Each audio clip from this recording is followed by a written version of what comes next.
Vous êtes sur Studio Kalita à Jérusalem et c'est l'heure de la revue de la presse et des médias israéliens avec le titre ce matin du Maariv, le ministre de la Justice Amir Ohana, tout simplement, pour nous annoncer, comme le reste de la presse israélienne, que Benjamin Netanyahou a en fin de compte décidé de nommer Amir Ohana, le député du Likoud, un député assez récent du Likoud, il faut dire, qui est entré en politique il y a peu au poste de ministre de la Justice. C'est une promotion météorique, explique ce matin le Haaretz, promotion qui a été permise par l'attitude de Meir Ohana de flatter le Premier ministre. Netanyahou a nommé le ministre de la Justice en raison de la facilité et de la longue langue, écrit ce matin d'une façon peu élégante le journaliste de Haaretz, Yossi Werther,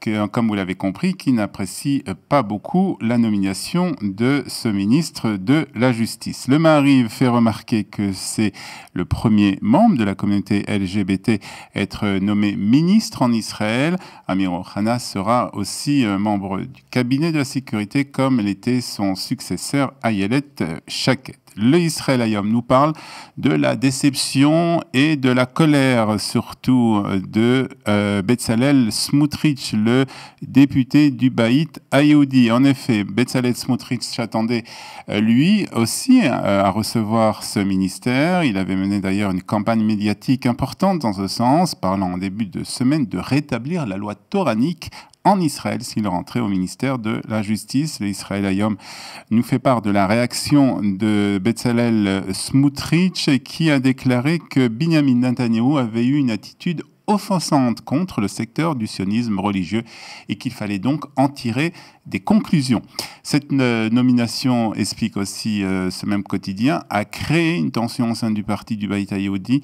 En effet, le même Bezalel Smotrich a déclaré qu'il devait obtenir le prochain ministère. Il parlait bien entendu du ministère de l'Éducation qui doit, s'il n'y a pas de surprise, revenir au chef du parti, du Rav Peretz. Mais maintenant, il y a une certaine compétition, nous explique le Israël Hayom, entre les deux chefs de ce parti, entre le Rav Peretz et Bezalel Smotrich. Nechama Sheli Yom Uledet Sameach, Yom Uledet Atsouf. C'est le second sujet de cette revue de la presse.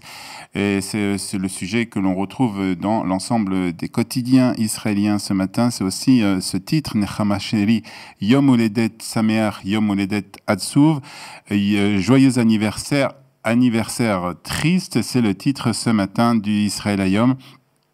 C'est ainsi aussi que le président de l'État a commencé son oraison funèbre, l'oraison funèbre qu'il a prononcée pour l'enterrement de son épouse Nechama hier au mont Herzl à Jérusalem. Un enterrement qui s'est déroulé donc le 74e jour anniversaire de la femme du président. Tout le pays t'aime, a déclaré Reuven Rivlin. À toi, Nechama, ma femme, à toi, Nechama, mon amour, j'ai du mal à accepter que ce soit mes derniers mots pour toi. Merci d'avoir été avec moi. Merci de m'avoir permis d'être le mari de la première dame d'Israël, a-t-il dit, des propos qui sont repris ce matin par le Yediot Aharonot. Le Haaretz nous explique aussi, nous apprend que la fille de Nechama Rivlin a elle aussi prononcé une oraison funèbre qui a ému le public nombreux venus au mont Herzl. Ils étaient venus rendre un dernier hommage à la femme du président. Le porte-parole de la résidence présidentielle a aussi annoncé que le président et sa famille recevront les citoyens israéliens qui voudront présenter leurs condoléances aujourd'hui et demain à la résidence présidentielle à Jérusalem. Et puis le Yediot, dans ce chapitre qui concerne les obsèques de Nechama Rivlin, nous annonce que Donald Trump a lui aussi présenté ses condoléances au président israélien. Melania et moi adressons nos plus sincères condoléances au président Reuven Rivlin et à tout l'État d'Israël après le décès de Nechama Rivlin. Madame Rivlin a représenté son cher pays avec grâce et stature, a-t-il écrit. Elle nous manquera ainsi qu'à tous ceux qui l'ont connue. Le Maariv estime que l'agression qui a eu lieu hier à Ramat Sharon, une banlieue de Tel Aviv, n'est pas liée à un acte terroriste. En effet, la victime âgée de 46 ans a reçu plusieurs coups de couteau au torse. Les services du Magen David Adom l'ont évacué vers l'hôpital Bellinson dans la ville de Petah Tikva. Et le Maariv explique aussi que selon des informations non confirmées parues sur certains sites d'information, l'homme qui a poignardé donc cet Israélien aurait crié Allah Akbar, Dieu est grand en arabe, avant de prendre la fuite. La police a publié des images filmées par les caméras de sécurité montrant le suspect et a demandé aux citoyens de contacter les autorités s'ils disposaient d'informations supplémentaires à transmettre.